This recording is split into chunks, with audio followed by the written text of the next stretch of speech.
y a quoi? Il y a des délices. Et hier, j'expliquais ici aux gens que les délices, ce n'est pas seulement l'immensité ici, les gâteaux, les gens disent non, le chocolat, la glace et tout. C'est dit, mais les délices dans la parole de Dieu parle. Ce ne sont pas juste les choses qui sont délicieuses au niveau de notre gorge, au niveau de notre palais, mais ce sont des choses qui sont délicieuses aussi au niveau de la vue. Ce qui signifie qu'à la droite de Dieu, il y a tout ce qu'il y a de délicieux.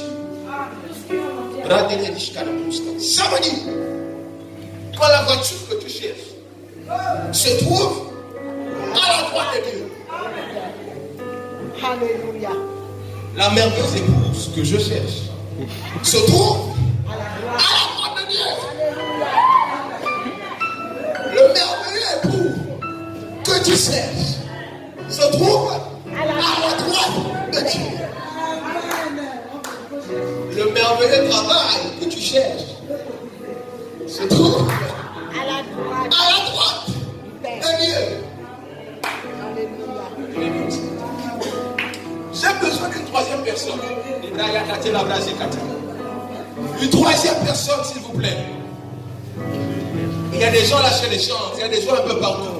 Le temps est en train de passer. Ne dites pas que j'ai pris votre temps. Là, c'est vous. On travaille ensemble. D'accord? Non, mets-toi là-bas. Mets-toi ici. Le thème de ce matin, ce n'est pas qui se tiendra à la droite de Dieu. C'est qui se tiendra à la droite de Yeshua HaMashiach. Vous remarquez que je me tiens debout. Mon fils se tient, mais il se tient à ma droite. Celui qui se tient à côté de mon fils se tient à sa droite. Si tu es à côté de Jésus, ça veut dire que tu es à la droite de Jésus. Et si tu te tiens à la droite de Jésus, ça veut dire que tu as accès. De la même manière que celui qui vient prier a accès à la joie, tu as accès aux délices. Jésus a payé le prix à la croix de Golgotha. Pas seulement pour ton péché, mais aussi pour t'accorder la grâce d'avoir accès aux délices. N'est-il pas écrit que vous mangerez les meilleurs produits? Et hier, je leur disais encore que ceux qui ont la grâce de se tenir à la droite de Dieu, la Bible dit, il se tient à la droite de Dieu, point virgule, il intercède pour nous. Ce sont les intercesseurs. L'intercession te propulse à la droite de Dieu. Je ne dis pas les gens qui prient beaucoup. Ce n'est pas ça l'intercession. L'intercession, c'est prier en faveur d'eux. Ça veut dire que tu ne pries pas pour toi, mais tu pries pour ton prochain. C'est ça l'intercession. Donc, si toi, quand tu pries, tu es toujours avare dans tes prières, commence à prier pour ton prochain. Alléluia. Vous savez, lorsque vous priez pour votre prochain, Dieu voit en vous les caractères de son Fils Jésus, parce que Jésus n'est pas venu sur la terre pour lui, il est venu pour les autres. Donc, la même manière que Dieu a béni Christ, Dieu va te bénir. Parce que quand tu vas prier pour que Dieu guérisse les malades, Dieu va dire, ok, tu veux que les malades soient guéris, je te donne l'onction de guérison pour aller guérir les malades. Voilà comment ton ministère de guérison va démarrer. Alléluia. Quand tu vas dire, Seigneur, je n'aime pas voir les gens souffrir, je n'aime pas voir les enfants porter des haillons, porter des vêtements déchirés, je n'aime pas voir des enfants dans la rue sans aller à l'école. J'aimerais vivre un orphelinat pour les recueillir. Il va dire, comme tu veux faire le bien, comme tu nécessites de prier pour cela, je te donnerai des millions pour que tu puisses ouvrir l'orphelinat. Mais pendant que l'orphelinat sera ouvert, tu peux aussi accès à ces millions. Amen. L'intercession est une chose négligée. Mais le secret de la gloire de Dieu, c'est l'intercession. Merci beaucoup.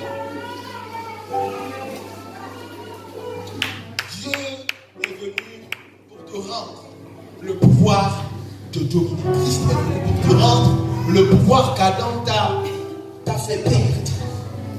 Adam, en péchant, t'a fait perdre le pouvoir de dominer. Il a fait de toi un dominé. Et Christ vient te donner à toi le pouvoir de dominer pour être à nouveau le dominant.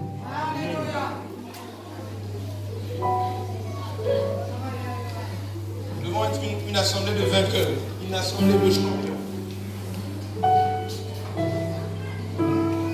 Nous allons voir la suite. Apocalypse 3, verset 12. Pourquoi ne pêches-tu pas? Pourquoi ne pêches-tu pas? Pourquoi ne veux-tu pas pêcher? Pourquoi tu ne dois pas pêcher? On va se rendre compte d'une chose un peu bizarre. Apocalypse 3, verset 12. Il est écrit: celui qui vaincra, je ferai de lui une colonne dans le temple de mon Dieu.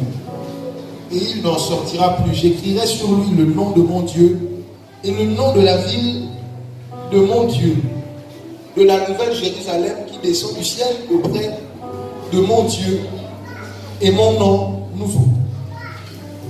Le chapitre 21 d'Apocalypse déclare ceci, à partir du verset 2. Et je vis du ciel auprès de Dieu une ville sainte, la nouvelle Jérusalem, préparée comme une épouse qui s'est parée pour son époux. Nous allons lire maintenant Luc 16. Est-ce que je peux avoir une bouteille aussi?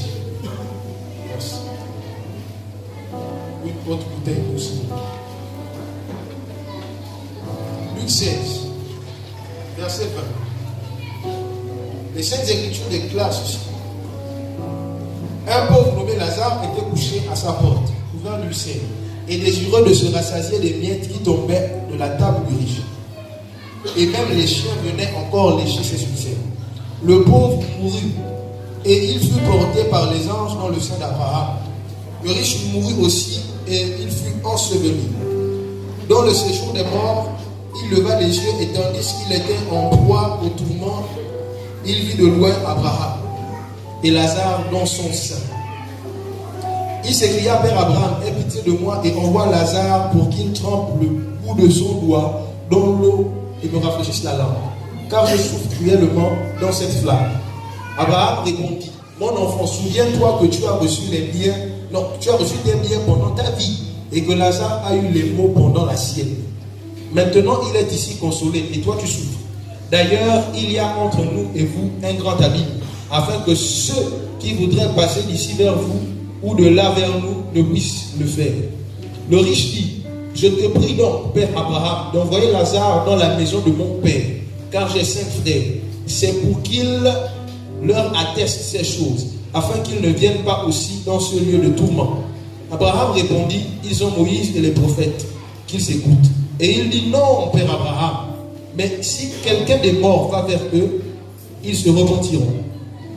Et Abraham lui dit: s'ils n'écoutent pas Moïse et les prophètes, ils ne se laisseront pas persuader.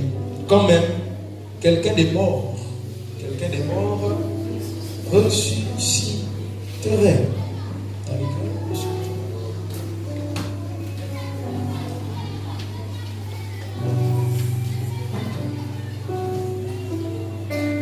Voici Lazare qui est mort. Lazare était un homme riche. Lazare, durant sa vie sur la terre, avait devant le portail de sa demeure un homme malade appelé Lazare. Et Lazare avait faim, Lazare avait soif, Lazare était plein de gage. Et Lazare voulait même avoir la nourriture que l'homme riche donnait à ses chiens. Mais l'homme riche n'a même pas eu compassion de lui. Il ne lui donnait rien. Alors, un jour, Lazare est mort, et en même temps aussi, l'homme riche est mort. Étrangement, les deux se retrouvent dans zéro. Christ nous fait mention de la vie du ciel. Christ nous fait mention de la nouvelle Jérusalem. Si tu te sanctifies à cause de l'enfer dans lequel tu ne veux pas aller, sache que tu es sur la mauvaise voie. Parce qu'il y a des gens, je crois, que les gens qui se sanctifient parce qu'ils ont peur d'aller en enfer, je suppose que si l'enfer n'existe pas, si tout le suite Dieu déclare, il fait un décret qui à partir d'aujourd'hui, j'ai compassion de vous, l'enfer, les portes de l'enfer sont fermées. Donc, à partir d'aujourd'hui, vous pourrez vivre sur la terre comme vous voudrez. Vous pouvez tuer les gens, vous pouvez continuer à vivre comme vous voudrez, mais personne n'ira en enfer. Il n'y a que le ciel qui sera ouvert. Les églises ne seront plus comme elles sont en plus. Parce que les gens diraient, mais attends, je suis la terre, j'ai ma femme, j'ai mes enfants, j'ai mon argent, j'ai mes voitures, je suis prospère. Je ne mourrai pas. Je vais aller à l'église, je vais jeûner pour moi. Il y a des gens qui jeûnent parce qu'ils ne veulent pas le faire. Il y a des gens ici, là, sur les classes, ils vont dire, oh, gloire à Dieu, Seigneur, tu t'es souvenu de nous. Merci parce que tu as enlevé l'enfer. Je vous assure, il y a plus de personnes dans l'église qui se sanctifient parce qu'ils ont peur de l'enfer que de personnes dans l'église qui se sanctifient parce qu'ils veulent aller au ciel.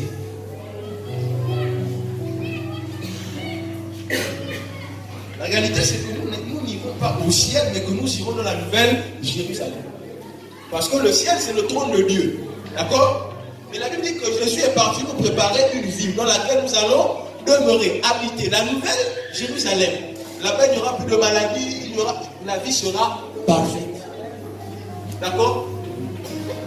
Il n'y aura plus de mots. Mais il y a des gens ici qui viennent à l'église. Il y a des gens qui prient beaucoup lorsque les démons les poursuivent. Il y a des gens qui prient parce qu'ils sont des femmes de nuit. Il y a des gens qui jeûnent parce qu'ils ont des maris de nuit. Il y a des gens qui prient parce que leurs affaires ne vont pas bien. Peu de personnes parmi nous prions parce que nous aimons Dieu, parce que nous voulons être en communion avec lui. Peu d'entre nous le font. Je pose la question, pourquoi tu ne pêches pas? Tu ne pêches pas parce que tu as peur d'être fatigué. Est-ce que tu ne pêches pas parce que tu n'as pas envie qu'on découvre que tu vis dans le péché? Est-ce que tu ne pêches pas parce que tu as peur d'aller en enfer? Ou est-ce que tu fais partie de ceux qui ne pêchent pas parce qu'ils veulent tellement être saints pour aller au ciel?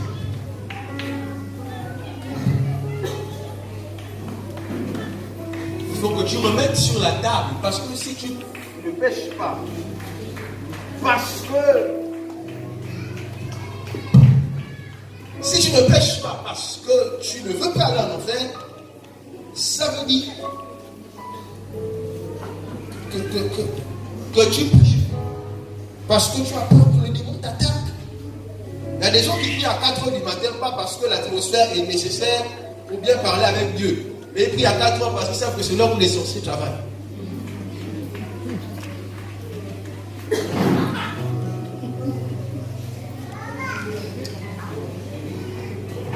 Il y avait des sorciers dans un endroit qui avait des problèmes.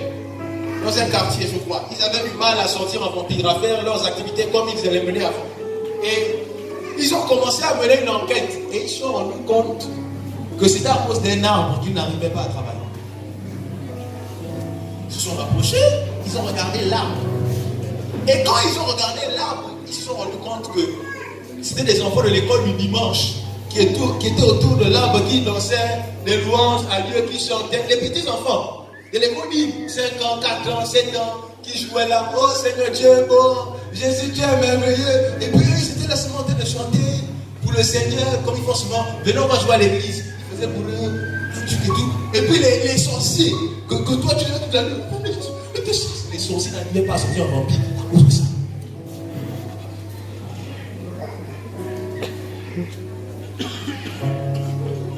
Il y a des gens, Dieu est obligé de souffler un vent, des situations bizarres que tu pries.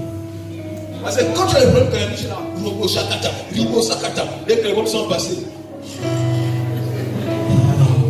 Quand le prophète dit, oh, il y a l'esprit de mort qui est dans la ville. Oh là là, les enfants réveillés, on va prier. 2 heures, maman est fatiguée, prions. L'esprit de mort est là, prions. Quand on dit, non, nous allons répondre au cœur devant le Seigneur, nous humilier, dire à Dieu, Seigneur, sans qu'on ne sommes rien. Seigneur, nous sommes là devant toi ce matin parce que nous avons besoin de toi. Alléluia, amen, alléluia, amen. Je vous assure, j'ai une vision. Le Seigneur m'a parlé. Et il m'a dit que cette fin d'année, il y a 25 personnes dans la ville de Moana qui vont mourir. Maintenant, tu vas prendre la position qu'il faut. Parce que quand tu vas chasser l'esprit de mort, au nom de Jésus, esprit de mort, tu ne joues pas avec moi. Tu as été de toi, Golgotha. Au nom de Jésus, de prier, je te chasse. On va le feu, feu, on va le feu, feu, on va le feu, feu.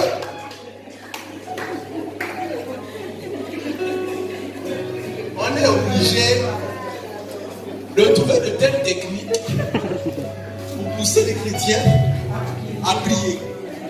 Tu vois un gars, oh Seigneur, j'ai besoin de toi, Seigneur, oh Dieu. Mais tu veux quelqu'un qui va te dire, en fait, frère, là, je suis en train de travail là parce que je me sens un peu loin de lui en ce moment. J'ai du mal maintenant à entendre la voix de Dieu. C'est difficile.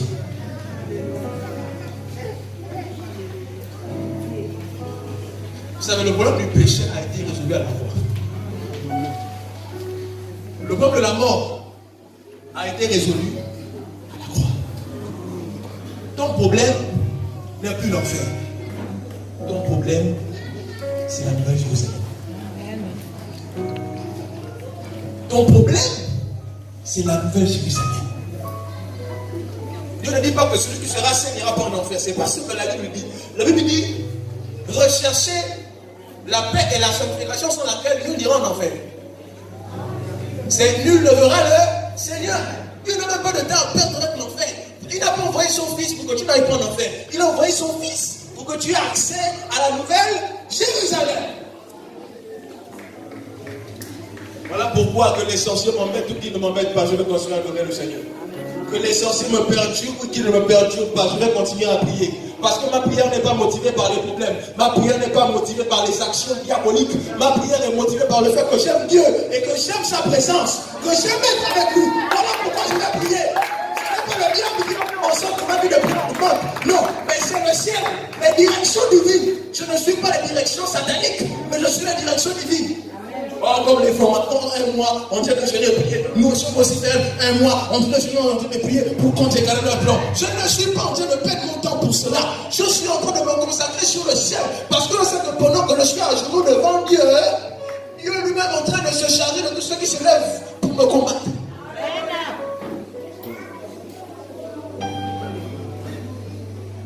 L'histoire du péché a été résolue. Nous n'avons plus de raison de vivre dans le péché. Amen. Amen. Nous allons terminer avec ce point, celui qui vaincra. Celui qui vaincra. Celui qui vaincra. J'ai voulu, dans ce point, parler du dernier repas. Le dernier repas. Mais on va plutôt prendre celui qui vaincra. Et nous ouvrons nos Bibles pour la dernière fois. Dans Apocalypse 2, le verset 7. Mais avant de lire ce passage, je veux tenter de donner une explication à la vision que le révérend nous a expliquée la semaine dernière. Elle nous a dit qu'elle a vu un homme devant elle qui n'avait pas de vêtements. Vous vous en souvenez? Vous vous en souvenez? Il était devant elle, il était là. Et puis les mots on a échangé après, elle m'a dit, le gars il dansait. J'ai dit, mais attends, comment quelqu'un qui est nu devant Dieu va danser? C'est quoi le... Parce que ici la semaine dernière, j'ai entendu quand maman a dit ça, et on dit non, c'est quoi le péché?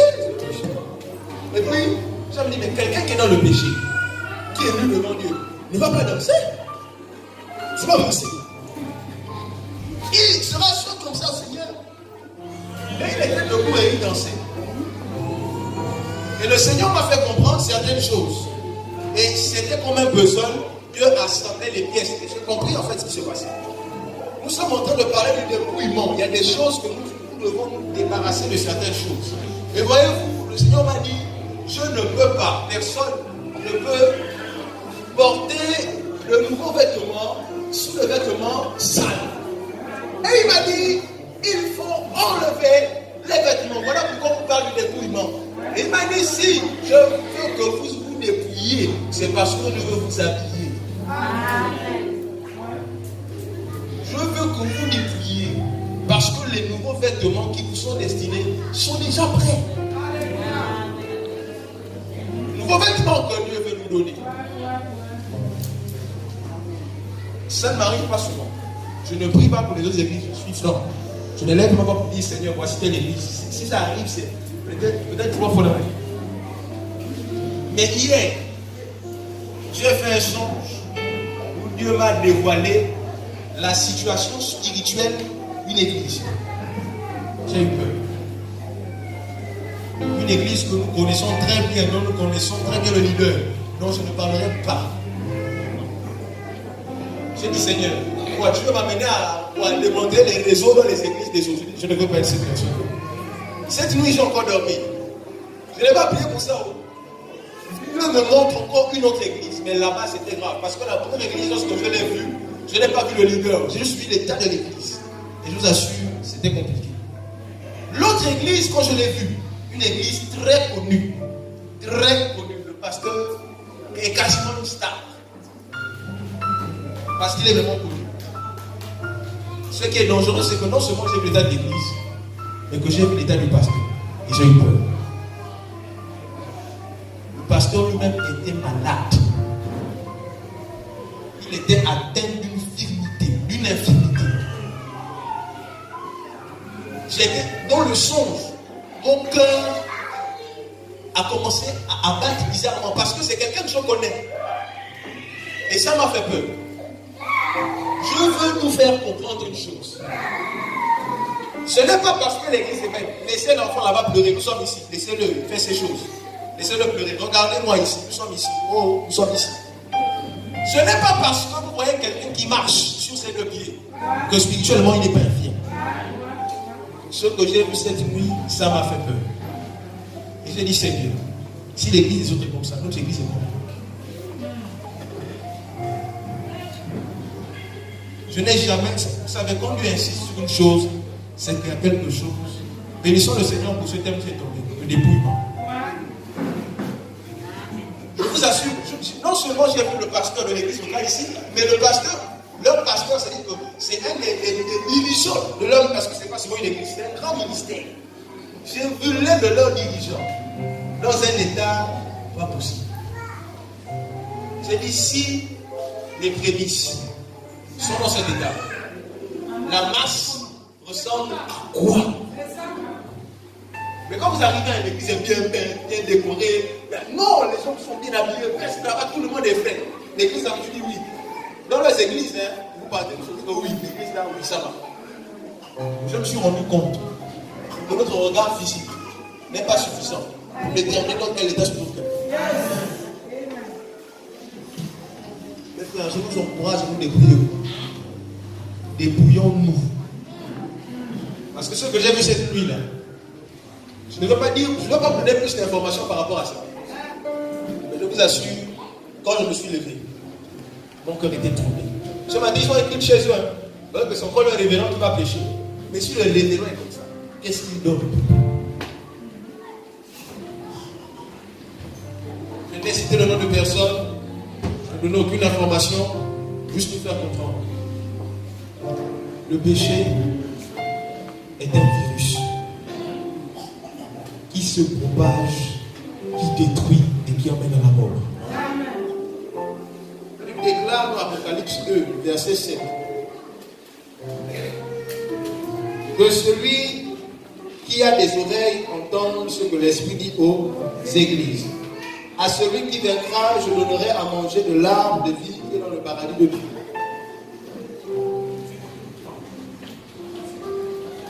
Verset 7. Les chrétiens d'aujourd'hui, quand on a un problème, nous sommes vaincus par le problème.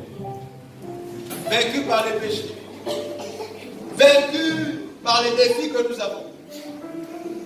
Une maladie va t'attaquer et tu ne peux pas dominer sur la maladie. Tu es vaincu par la maladie. Pendant des années, tu es esclave des péchés. Aucune victoire. Nous sommes vaincus. Vaincus, vaincus et encore vaincus. Combien de personnes peuvent dire ici, je peux déclarer que j'ai eu telle victoire sur tel péché, j'ai vécu tel miracle. Nous partons de déception en déception, de défaite en défaite. Tu dois commencer à aligner les victoires. Tu dois commencer à aligner les victoires. Ça m'a choqué. Vous allez lire Genèse, les 3 premiers chapitres de Genèse. Les gens ne font jamais mention de ça. Qui dit Seigneur, merci. Parce que la Bible déclare que Dieu a parlé à Adam, pas d'un seul arbre, il a parlé de 2 arbres. Il a dit qu'au milieu du jardin, il y avait l'arbre qui produisait le fruit de la connaissance du bien et du mal. Et lorsqu'il a mangé, vous allez remarquer une chose. Dieu a exigé que l'arbre de la vie soit protégé. Et qu'il soit chassé du jardin.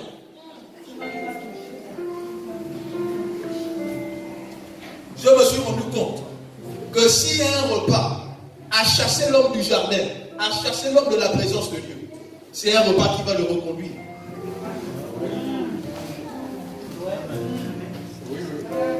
Si c'est par un repas qu'un homme, que le péché est rentré dans le monde et que l'homme a été chassé du jardin, la couronne est victorieuse et accordée aux victorieux par le repas. Parce que dans le 7e verset d'Apocalypse de la Bible déclare: à celui qui vaincra, pas à celui qui sera vaincu. À celui qui aura vaincu le péché, pas à celui que le péché aura vaincu. À celui qui aura vaincu la maladie, pas à celui que la maladie aura vaincu. À celui qui aura marché sur le péché, à celui qui aura lutté contre le péché jusqu'au sang. La Bible déclare: je donnerai à manger du fruit de l'arbre de la vie éternelle qui est dans le paradis de Dieu.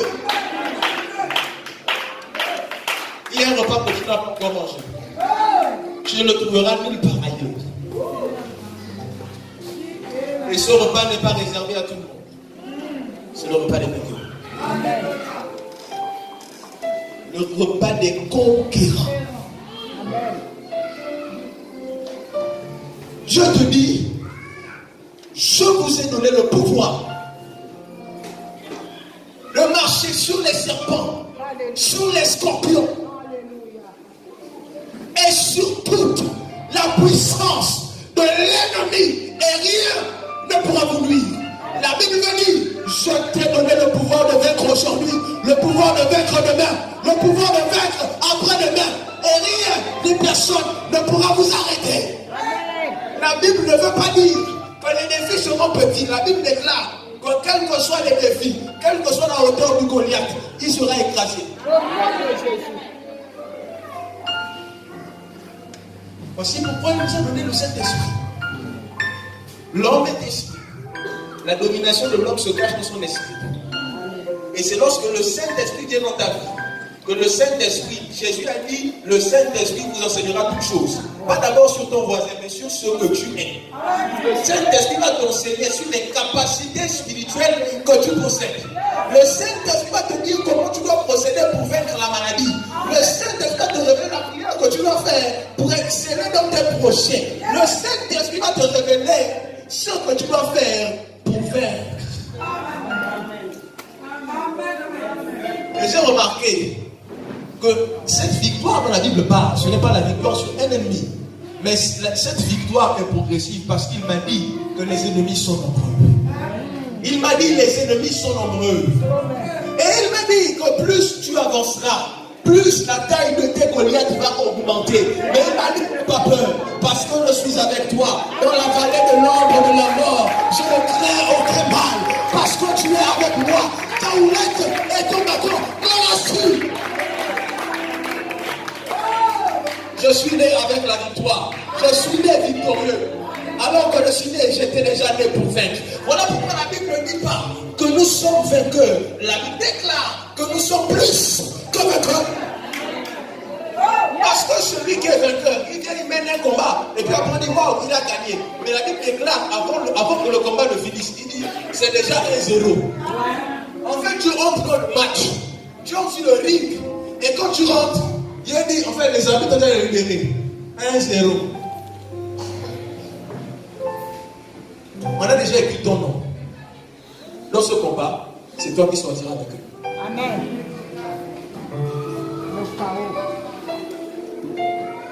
Dieu ne te dit pas comment tu vas gagner, mais il te dit que tu as déjà gagné. Amen.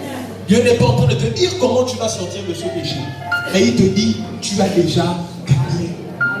Dieu n'a pas dit: le cancer et le sida ne sont pas compris dans les maladies sur lesquelles nous allons dominer. La Bible a dit: quelle que soit la maladie, quelles que soient les ruses de l'ennemi, quels que soient les péchés, il a dit: tu vas dominer.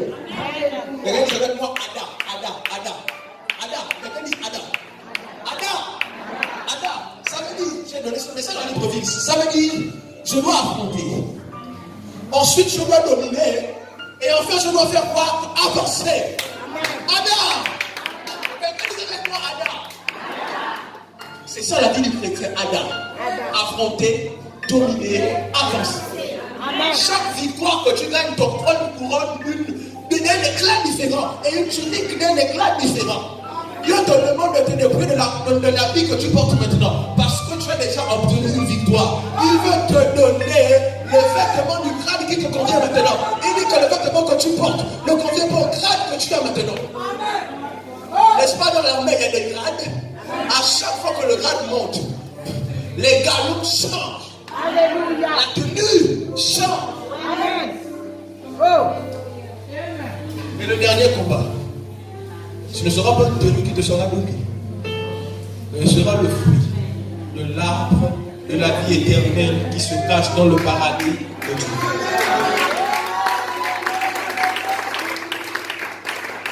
Voilà pourquoi je dis, ne te sanctifie pas à cause de l'enfer que tu veux fuir, mais sanctifie-toi à cause du fruit de l'arbre de la vie éternelle.